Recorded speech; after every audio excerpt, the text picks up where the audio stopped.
જય હિન્દ વિદ્યાર્થી મિત્રો, ગુજરાત કરિયર એકેડમી તરફથી હું ભગીરથસિંહ ચૌહાણ આજનો આપણો આ જે વિડિયો છે એ આપણે ખાસ કરીને રેલવેની જે ભરતી આવી છે એનટીપીસી બહુ બધા વિદ્યાર્થીઓના ફોન કોલ્સ કે ઘણા બધા વિદ્યાર્થીઓને પૂછવાય છે ભરતી રિગાર્ડિંગ કે સર કેવી રીતની આ ભરતી છે, ફોર્મ પ્રક્રિયા શું છે, પગાર ધોરણ, ત્યારબાદ પોસ્ટિંગ લાગશે તો ક્યાં ગુજરાતમાં લાગશે, તો બહુ બધા ફોન કોલ્સ આવે છે વિદ્યાર્થીઓના. એની માટે નક્કી કર્યું કે ગુજરાતીમાં વિડિયો બનાવીએ. તો આજનો જે વિડિયો છે એ એક અલગ કોન્સેપ્ટ સાથે આપણે લેવાનો છે. સ્પેશિયલી આપણે રેલવે ભરતી એનટીપીસી ની જે ભરતી આવેલી છે, એનટીપીસી જે નોન ટેકનિકલ પોપ્યુલર કેટેગરી જે આપેલી છે, તો એની રિગાર્ડિંગ આપણે આજનો વિડિયો છે. જોઈએ કે કેટલી પોસ્ટ છે, ફોર્મ ભરવાની પ્રક્રિયા કઈ તારીખ છે, કેટલી રીતે આપણે બધી ડિટેલ જોતા રહીએ. અપેક્ષા એવી રાખી કે બધા વિદ્યાર્થી મિત્રોને આજનો વિડિયો છે ખૂબ ઉપયોગી થાય અને રેલવેની અંદર જે વિદ્યાર્થી મિત્રો આગળ કેવી રીતે એક્ઝામ પાસ કરવી તે આપણે વિગતસર વાત કરીશું. એ રેલવેની એક્ઝામ ક્રેક કરવી છે તો કેવી રીતે એક્ઝામની તૈયારી કરવી જોઈએ જેથી રેલવેની પરીક્ષા આરામથી આપણે પાસ કરી શકીએ. ભરતી ખૂબ સારી છે. ટોટલ વેકેન્સી 1,30,000 ની છે, પણ આપણે એની અંદર એપ્લાય કેટલી પોસ્ટની અંદર કરી શકશું જોઈએ આપણે. ભરતી છે railway NTPC non technical popular categories. સૌથી પહેલા વાત કરીએ કે ભરતી પ્રક્રિયાને આમ તો ટોટલ 3 તબક્કામાં વહેંચવામાં આવી છે. એક ભરતી 12 પાસ કેટેગરીઓ માટે છે, બીજું છે ગ્રેજ્યુએશન માટે છે અને ત્રીજો જે પોર્શન છે એ આખો અલગ અલગ ક્વોલિફિકેશન મુજબ અલગ અલગ વેકેન્સી આપેલી છે.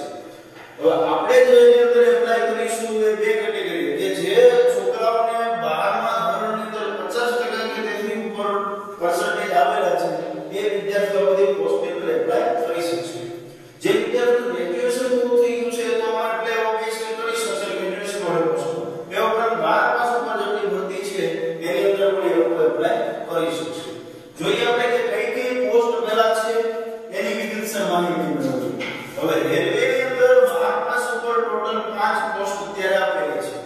જુનિયર ક્લાર્કની છે 4,319 પોસ્ટ છે. એકાઉન્ટ ક્લાર્કની છે 760 પોસ્ટ. જુનિયર ટાઈપકીપરની 17 પોસ્ટ છે. ટ્રેન ક્લાર્કની ટીસી એટલે 592 પોસ્ટ છે અને ટિકિટ ક્લાર્કની 4,904 છે. એટલે ઓલ ઓવર 12 પાસ ઉપર પોસ્ટ છે 10,628. ગ્રેજ્યુએશનની વાત કરીએ તો આ છોકરાઓ આમાં તો એપ્લાય કરી શકશે. 12 પાસ એમાં બે ઓબ્વિયસલી કરી શકવાના છે. તો ગ્રેજ્યુએશન અંડર જે પોસ્ટ છે એમાં સૌપ્રથમ ટ્રાફિક આસિસ્ટન્ટ 88 પોસ્ટ છે. ગુડ્સ કાર્ડની અંદર 5,748 પોસ્ટ છે. સિનિયર ટિકિટ ક્લાર્ક છે 5,638 પોસ્ટ છે. સિનિયર ક્લાર્કની છે 2,873. જુનિયર એકાઉન્ટ આસિસ્ટન્ટ છે 2,164. સિનિયર ટાઈપકીપરની 14 પોસ્ટ છે. કોમર્શિયલ એપ્રેન્ટિસની પોસ્ટ છે 258 અને સ્ટેશન માસ્ટરની પોસ્ટ છે 6,865. ટોટલ વેકેન્સી ગ્રેજ્યુએશન ઉપર છે 24,649.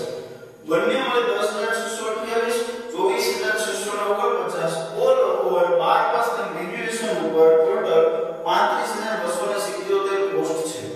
આ 35,277 પોસ્ટ છે એને ઇન્ડિયાના ટોટલ 21 સેન્ટર એટલે અમદાવાદ, અલ્હાબાદ, અલગ બોમ્બે, અલગ સિટી વાઇઝ ભરતી આખા એરિયા વાઇઝ વહેંચાયેલી છે. તો જે વિદ્યાર્થીઓ ગુજરાતના હશે એની માટે 1,024 પોસ્ટ અવેલેબલ છે. તો ગુજરાતના જે કેન્ડિડેટ છે જો અમદાવાદ સેન્ટર સિલેક્ટ કરશે તો 1,024 પોસ્ટ જે છે એની અંદર એપ્લાય કરી શકશે. ભરતી પ્રક્રિયામાં પહેલેથી એક ડેટની વાત કરીએ તો ફોર્મ ભરવાની પ્રક્રિયા અત્યારે શરૂ છે. 1/3 થી ટોટલ છોકરાઓ જે છે એ 31/3 સુધી બધા બચ્ચાઓ એપ્લાય એની અંદર રેલવેની અંદર કરી શકશે. ઉંમર મર્યાદાની વાત કરીએ તો 12 પાસ ઉપર જે ભરતી આવેલી છે એની ઉંમર મર્યાદા છે 18 થી 30 વર્ષ. એટલે 18 થી 30 વર્ષનો કોઈ પણ ઉમેદવાર છે એમાં એપ્લાય કરી શકશે. ઉંમર જે છે એ 1/7 સુધી ગણવામાં આવશે. 1/7 ના જેટલી ઉંમર એની થતી હશે એના લાયક વર્ષ. ગ્રેજ્યુએશન ઉપર જે ભરતી આવેલી છે એની વય મર્યાદા છે 20 થી 33 વર્ષ. એટલે કોઈ પણ કેન્ડિડેટ 33 વર્ષ સુધી આ બધી પોસ્ટ અંદર એપ્લાય કરી શકશે. હવે ટોટલ ભરતી છે 35,277. પગાર ધોરણની જો મિત્રો વાત કરીએ તો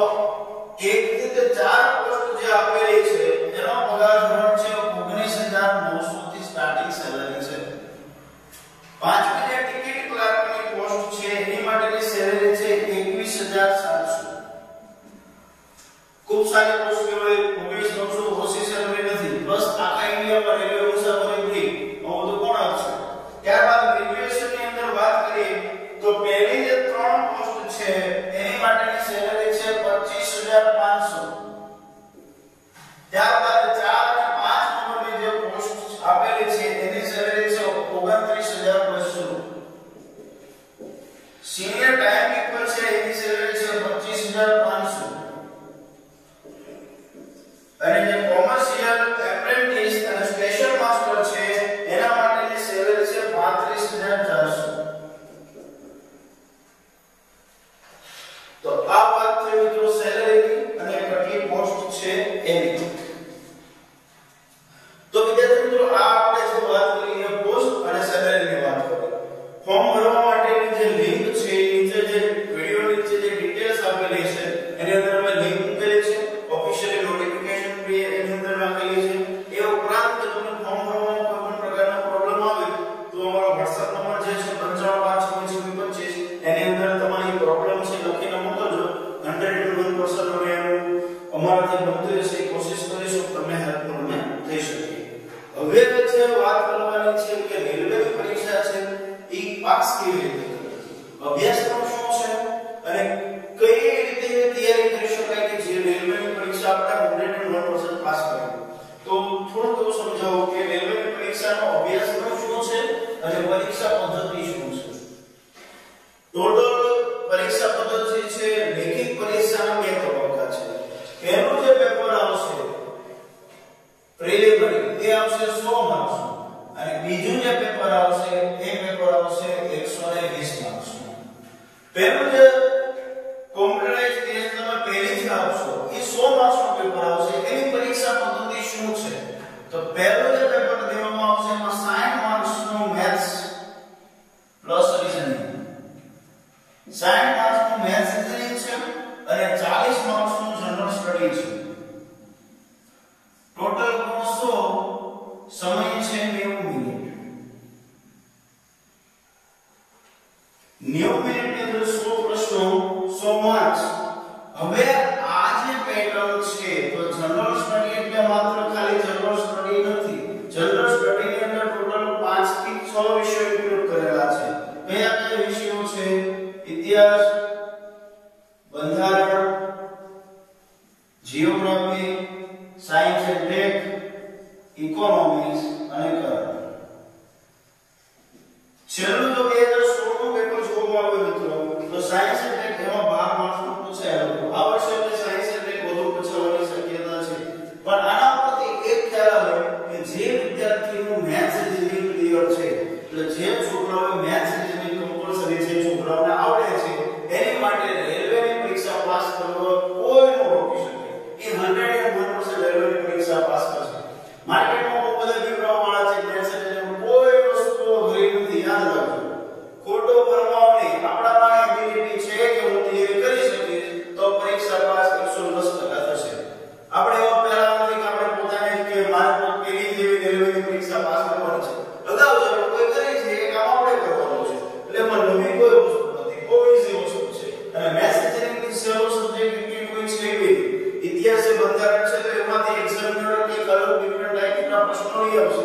આમાં તો તમે રીતો શીખ્યા છો તો માર્ક્સ આવતો તમને કોઈ નહીં પૂછે. એટલે 100 માર્ક્સનું મેથ્સ રીઝનિંગ ટોટલ 100 માર્ક્સનું પેપર છે એમાં 60 માર્ક્સનું મેથ્સ રીઝનિંગ છે. હવે મિત્રો પ્રશ્ન એ થશે કે મેન્સ પરીક્ષા માટે કેટલા ઉમેદવારોને બોલાવશે? તો એની અંદર નોટિફિકેશનમાં ક્લિયર કટ લખેલું છે કે પ્રિલિમિનરી પરીક્ષાના 20 ગણા ઉમેદવારોને મુખ્ય પરીક્ષા માટે બોલાવશે. હવે આપણને ખબર છે ટોટલ આપણી પોસ્ટ 35000 છે તો એના 20 ગણા એટલે 7 લાખ ઉમેદવાર થયા. તો 120 માર્ક્સની પરીક્ષા દેવા માટે 7 લાખ ઉમેદવારો જશે. 7 લાખ ઉમેદવારોમાં જો આપણે નામ લાવવું હોય તો તમારા મનમાં પહેલો પ્રશ્ન એ ઉભો થાય કે મારે સર પ્રિલિમિનરી પરીક્ષામાં કેટલા માર્ક્સ આવવા જોઈએ? જે મિત્રોના માર્ક 50 થી 55 વચ્ચે માર્ક્સ આવેલા છે એ 110% મેન્સ આપવા માટે જશે. તૈયારી કરવા વાળા વિદ્યાર્થીઓ બહુ ઓછા છે, એને રિગાર્ડિંગ જે 50 થી 55 બદલાવ છે એ આપણે આપવા માટે 110% જશે. હવે મજાની વાત બીજી એ છે કે 120 માર્ક્સનો જે સિલેબસ છે એ 100 માર્ક્સના સિલેબસને મળતો આવે છે. આમાં જે 60 માર્ક્સનું મેથ્સ રીઝનિંગ હતું એ મેથ્સ રીઝનિંગ આમાં 70 માર્ક્સનું છે. જનરલ સ્ટડી આમાં જે 40 માર્ક્સનું હતું એ જનરલ સ્ટડી આમાં 50 માર્ક્સનું છે. વિષયમાં જે જનરલ સ્ટડી આમાં હતા એના એ જ વિષયો આમાં રહેવાના છે. કુલ માર્ક થશે 120. આની અંદર સમયગાળો 90 મિનિટનો હતો તો આમાં મેક્સિમમ સમયગાળો 90 મિનિટ જ છે. આની વાત કરીએ તો 120 માંથી મિત્રો જો તમારે રેલવે અધિકારી બનવું હોય તો મારા પોતાના અનુભવો એમ કહે છે કે તમે જો 70 થી 80 ગુણ વચ્ચે તમારા માર્ક લઈ આવો તો તમે રેલવે અધિકારી ચોક્કસપણે બનશો. મેથ્સ રીઝનિંગ જે છોકરાઓએ ક્લિયર કરેલું હશે એને જનરલ સ્ટડી કરવાની કોઈ જરૂરિયાત રહેતી નથી, કારણ કે 50 પ્રશ્નોમાંથી 10 થી 15 પ્રશ્નો તો એવા સામાન્ય નીકળે કે જે સામાન્ય જીકે ના હોઈ શકે. એટલે જે મેથ્સ રીઝનિંગ કમ્પ્લીટ છે એ છોકરાઓને રેલવે પરીક્ષા પાસ કરવી ખૂબ જ સરળ બને છે. થોડી ટ્રિક્સ આપણે જોઈએ કે મેથ્સ રીઝનિંગ કેવી રીતે કરવું જોઈએ. હવે મેથ્સ રીઝનિંગમાં ઘણા વિદ્યાર્થીઓનો એક પ્રશ્ન છે સર સમય બહુ ઘટે છે. બે ત્રણ એક્ઝામ્પલ ખાલી હું તમને સમજાવું કે મેથ્સ રીઝનિંગ કેવી રીતે સરળતાથી એના જવાબ આપી શકે. જોઈએ આપણે એક્ઝામ્પલ મેથ્સ રીઝનિંગ માટે. અહીં એક આપણે સામાન્ય એક્ઝામ્પલ લીધેલું છે કે એક ઘડિયાળમાં 2:40 મિનિટનો સમય થયેલો છે. આ ઘડિયાળને અરીસામાં જોતા હવે તે કેટલો સમય બતાવશે. ક્લોક વાળા એક્ઝામ્પલ છે બહુ બધા પૂછાય છે. તો સામાન્ય પેલા હું મેથડ જોઈએ કે ખરેખર મેથડ થી જવાબ કેવી રીતે આવશે અને પછી મારી પોતાની ટ્રીક આપો કે ટ્રીક ની મદદથી જવાબ કેવી રીતે શોર્ટ રીતે મેળવી શકાય. પહેલા આપણે મેથડ જો ખરેખર થશે શું. માનો કે આપણે ઘડિયાળ છે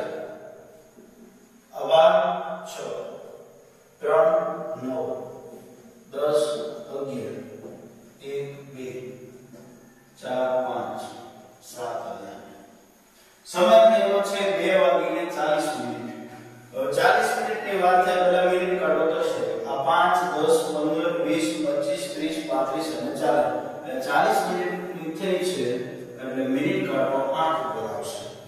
કલાક કાઢો છે 2:40 મિનિટ એટલે કલાક કાઢો છે 2 અને 3 વાગ્યાની વચ્ચે આવી રીતે કલાક હશે. એટલે 2:40 મિનિટનો સમય જો ઘડિયાળમાં છો તો આ પ્રકારનો કંઈક સમય થઈ રહ્યો છે.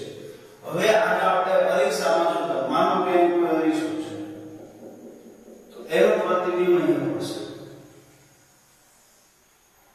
આભાર 6 3 9 10 11 1 2 4 5 7 8. હવે મિત્રો તો માનો કે અરીસો આપેલો છે, હું અરીસાની સામે ઉભો છું તો આ મારો જમણો હાથ છે, આ સાઈડ પર છે, આ હાથ છે આ બાજુ. એટલે ઘડિયાળને જો અરીસામાં ગોઠવી તો આનો પ્રતિબિંબ પહેલા અહીંયા પડશે અને આ બાજુનું જે પ્રતિબિંબ છે એ આ સાઈડ જશે. એટલે 12 ની જગ્યાએ 12 રહેશે, 1 ની જગ્યાએ 11 આવી જશે, 2 ની જગ્યાએ 10, 3 ની જગ્યાએ 9. એટલે કલાક કાંટો જે 2 અને 3 ની વચ્ચે હતો એ કલાક કાંટો આવતો રહેશે 9 અને 10 ની વચ્ચે. અહીંયા જો વાત કરીએ તો 8 પર જે કાંટો 6 ની જગ્યાએ 6, આ 7 નો પ્રતિબિંબ પડશે 5 પર અને 8 નો પ્રતિબિંબ પડશે 4 પર. એટલે જે 8 એ જે મિનિટ કાંટો હતો એ મિનિટ કાંટો જતો રહેશે 4 પર. એટલે 2:40 મિનિટે જો અરીસામાં જોવામાં આવે તો આપણને સમય મળશે 9:20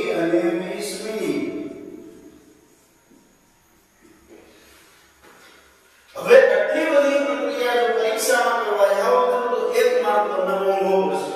તો આને મારે શોર્ટ તમારી ટ્રીકની મદદથી મારે જો જવાબ લાવવો હોય તો યાદ રાખો કે અરીસામાં જ્યારે બી કોઈ દાખલો આવે ત્યારે જે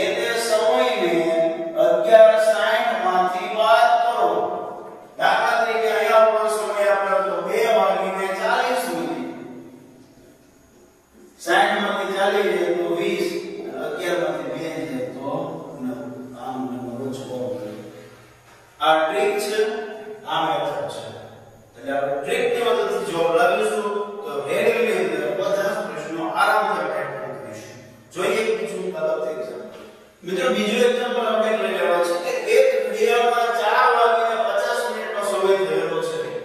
તેને નીચે રહેલા પાણીમાં જોતા હોય તેમાં કેટલો સમય જોવા મળશે? હવે અરીસા પ્રતિબિંબ બે પ્રકારના હોય. જળ પ્રતિબિંબ એક અરીસાનું પ્રતિબિંબ. અરીસો છે એ વ્યક્તિ અથવા કોઈ પદાર્થ છે તેની સામે રાખેલો છે. જ્યારે જળ એટલે કે પાણીની વાત થશે મિત્રો તો એ નીચે હશે. હવે હું બેઠો છું, નીચે પાણી છે તો મારા પગનું પ્રતિબિંબ પાણીમાં પહેલા પડશે, તો માથાનું પ્રતિબિંબ સામેની બાજુ છે. તો જળ પ્રતિબિંબ છે પહેલા મેથડ શીખવાડી કે મેથડથી જવાબ કેવો આવશે, પછી મારી ટ્રીક કે ટ્રીકની મદદથી જવાબ કેવી રીતે મેળવી શકું. પહેલા મેથડ આપણે જોઈએ. આ મારી ઘડિયાળ છે. આ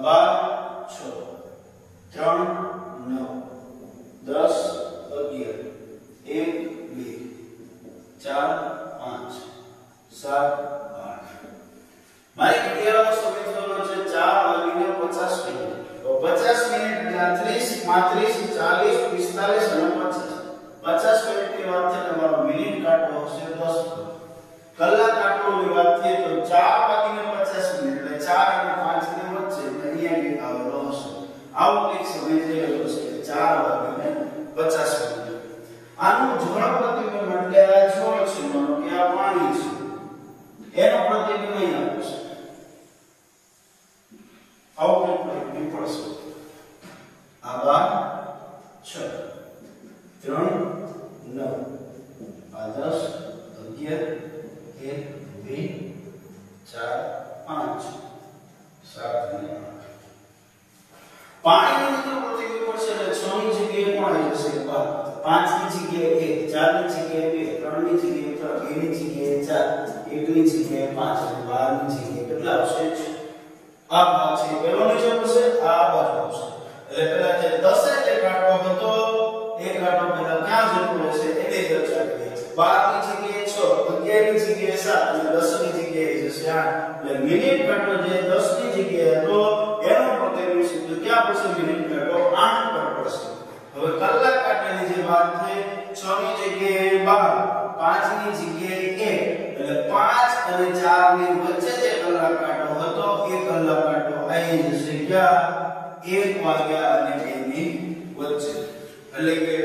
પ્રમાણે આપણે YouTube ની અંદર મૂકીશું જેથી વિદ્યાર્થીઓને ખૂબ સરળતાથી ઘરે બેઠા સમજી શકે.